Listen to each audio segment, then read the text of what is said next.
और इस खूबसूरत इवनिंग में आज अरविंद अकेला जी और शिवानी पांडे जी, जो कि आज की होने वाली ब्राइड, और हमारे ग्रूम अरविंद जी, हमारे इस प्यारे से इवनिंग की शुरुआत हो चुकी है। इस महफिल में हमारे दूल्हे राजा आ चुके हैं, तो जोरदार तालियां होनी चाहिए सबसे पहले।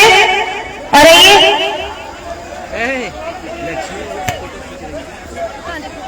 जी हाँ, फिर से एक बार मैं अनाउंस करना चाहती हूँ कि जितने भी लोगों को सीट मिल चुकी है वो प्लीज अपनी अपनी सीट पे बैठ जाए। जिनको नहीं मिली है वो सभी लोग रास्ता थोड़ा क्लियर कर दें, प्लीज पैसेज फ्री कर दें लोग।